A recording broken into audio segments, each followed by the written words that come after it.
memang sangat signifikan itu yang sekarang juga masih seru itu kan yang di Sumatera ya, Mhm. rute mana eh,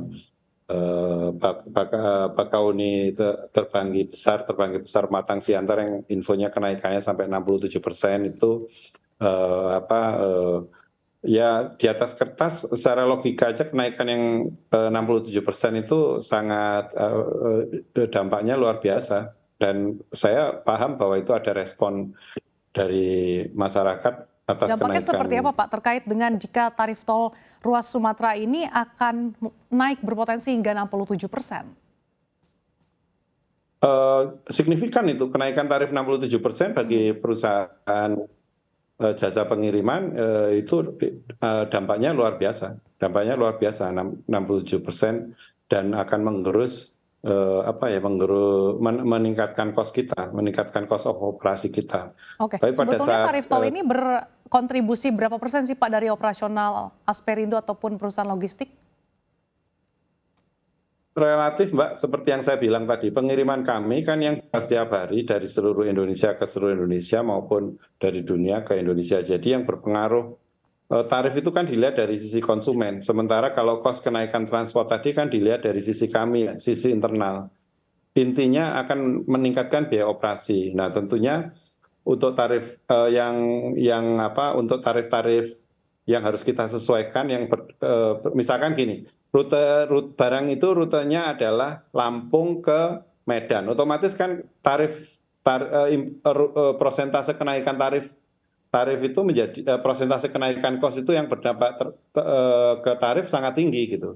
Tapi kalau kirimannya itu dari Papua ke misalkan ke Medan tapi lewat Jakarta dan prosentase rasionya tinggi tapi secara keseluruhan akan meningkatkan biaya operasi kami gitu. Mhm. Meningkatkan biaya operasi kami. Nangkep nggak Pak maksudnya? Iya, Pak, sebetulnya kan Jadi kenaikan bisa tol kita ini dilakukan rutin ya Pak, dievaluasi setiap 2 tahun sekali. Nah sebetulnya proyeksi ataupun rata-rata kenaikan biaya operasionalnya ini menjadi berapa besar sih Pak dampaknya? eh, kalau kita hitung average ya sekitar 10 sampai untuk yang rasionya tinggi tadi 10 sampai 30% kenaikannya. Kenaikan cost of operasi dari tarif ya. Jadi Oke. akan menggerus menggerus profit ya. Menggerus profit kalau profit, kalau rugi makin rugi. Oke, 10-30% ini apakah sudah bisa dikatakan memberatkan bagi para pengusaha atau ini sebetulnya masih dikatakan kenaikan yang cukup ideal? Untuk biaya kurir iya. Kami kan biaya Mbak kan biaya anggota kami itu seperti PT Pos JNE, Tiki, Si Cepat, JNT itu kan kenaikan tarifnya nggak bisa terjadi segera gitu ya cepat-cepat gitu ya. Ada periodikal bisa setahun, bisa rata-rata bahkan lebih dari setahun sekali publish rate-nya. Jadi pada tahap awal ini kita akan melakukan penyesuaian terhadap kenaikan tarif itu yang otomatis naik biaya ya. Apalagi kalau kontrak-kontraknya masih tetap dengan tarif yang ada, otomatis kan mengurangi profit atau menambah kerugian. Apalagi tren pengiriman di kami itu tarifnya justru tidak pada kondisi yang baik sekarang, tidak cepat kita bisa melakukan penyesuaian kenaikan tarif kan. Kenapa Pak Ada tidak tren bisa free dilakukan ongkir penyesuaian tarif Pak?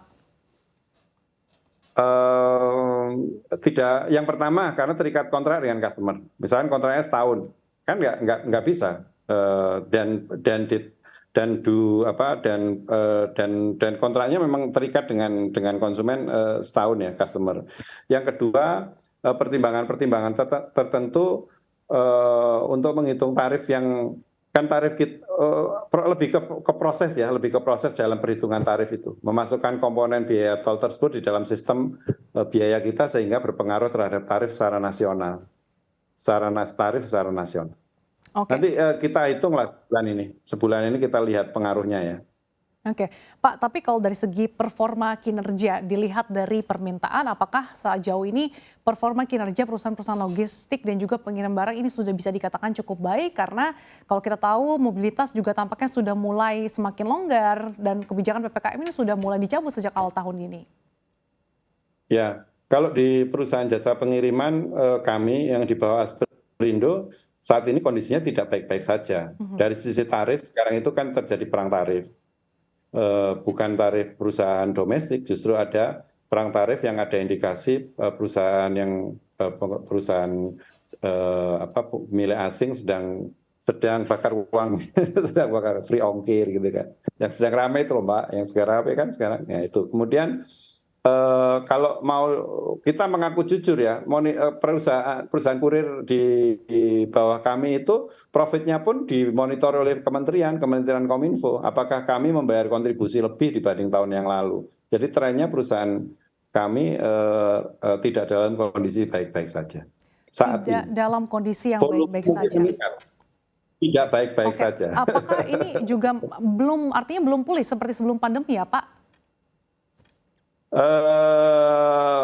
Dari sisi bisnisnya sudah mulai pulih. Ya, Sudah mulai dari pulih, bisnisnya tapi sudah tidak baik-baik saja. Ini bisa dielaborasikan Pak, maksudnya karena seperti price apa? war kan, karena harga, tarif kan terjadi tren tarif yang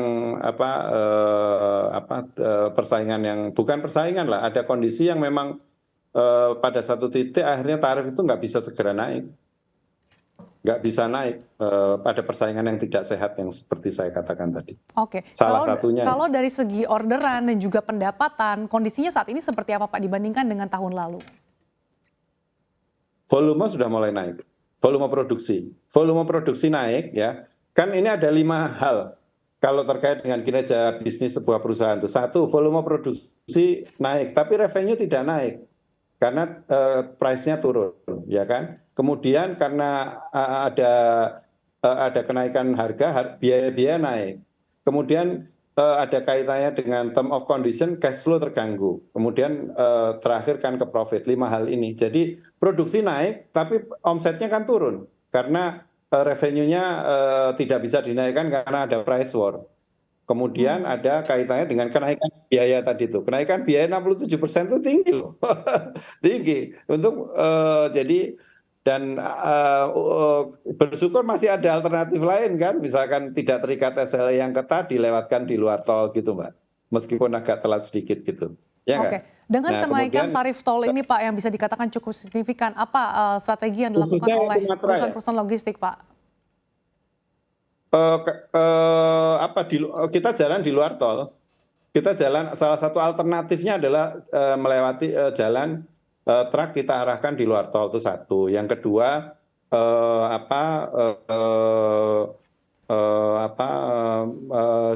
jadi kita dengan fleet manajemen truk, pemanfaatannya akan semakin lebih.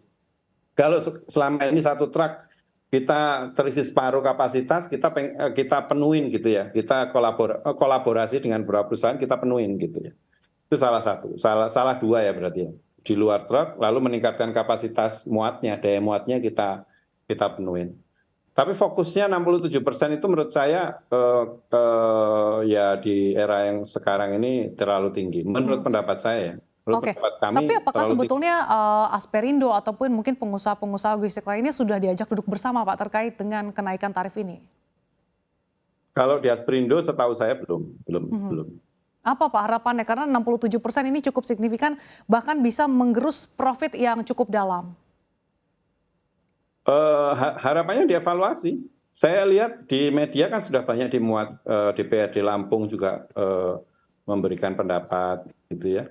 Beberapa masyarakat juga sudah berpendapat tentang bahwa kenaikan harga yang 67% itu sangat tinggi. Tapi kalau Cikampek yang 5% itu belum saya dengar suaranya. Jadi artinya belum ada masih biasa lah. 5% gitu biasa. 67% Mbak, yo aduh tinggi loh. Gitu. Oke, Pak, tapi dengan melihat prospek perusahaan logistik di tanah air, sebetulnya seperti apa sih Pak peluang-peluang dan juga tantangan yang dihadapi sejauh ini? Tantangannya adalah tantangan itu tadi ada price war, yang kedua cost yang meningkat ya, biaya yang makin trennya naik. Nah, peluang-peluangnya adalah ada pasar-pasar baru, permintaan-permintaan baru yang muncul dari perdagangan domestik maupun internasional, yang trennya juga naik. Banyak creative generation yang karena e-commerce itu melakukan transaksi antar pulau, antar kota gitu. Ada entrepreneur baru yang masuk kepada perdagangan baik domestik maupun global, dan itu dari arah yang tidak disangka-sangka. Kalau bicara numbers, sekarang itu pengusaha yang baru itu bisa jutaan entrepreneur baru, creative generation yang meningkatkan perdagangan baik domestik maupun global. Apakah artinya ada Makanya kalau perubahan dari tren juga ya Pak? Iya, ada perubahan tren. Jadi kalau saya katakan tadi ya, transportasi tadi itu jalan tol itu bagian kecil dari proses sebuah perdagangan global ya. Misalkan ke domestik maupun global kan, barang itu bisa dari Papua ke Jawa Timur, nggak lewat itu kan, nggak lewat tol Sumatera gitu. Jadi yang barang yang rugi dalam tanda petik ya dari sisi logistik yang we don't want to but we have to dilewatkan jalur tol Sumatera yang naiknya 67% tadi itu. Nangkep ya Mbak ya. Jadi yang internasional masuk ke Indonesia, kalau ke Sumbawa, ke Denpasar, ke Kalimantan kan nggak masuk Sumatera. Kita itu masih ingat semangat bagaimana dibangunnya jalan tol Sumatera untuk memperlancar arus barang dan meningkatkan perdagangan di wilayah Sumatera. Nah, saya mungkin cuma bisa menghimbau dan memberi saran bagaimana apakah kenaikan tol yang sampai dengan 67% itu betul-betul dihitung sebenarnya untuk tujuan tadi tercapai, benar nggak? Artinya tidak sesuai dengan tujuan awal ya Pak? Saya ya kenaikan 67% itu masuk akal nggak? Kecuali bisa dikatakan bahwa Pak, jalan tol yang sekarang ini tarifnya rugi, lalu kita naikkan 67%, misalkan begitu, gitu ya. Kan sekarang ini kita belum punya penjelasan yang komprehensif terkait itu. Saya ini ngomongnya nggak terlalu sarkasme gitu ya, tapi memang nggak masuk akal 67% itu. Iya, baik Pak. Kayak dulu waktu naik sampai dengan ratusan persen kenaikan tarif airline kan pernah, itu nggak masuk akal.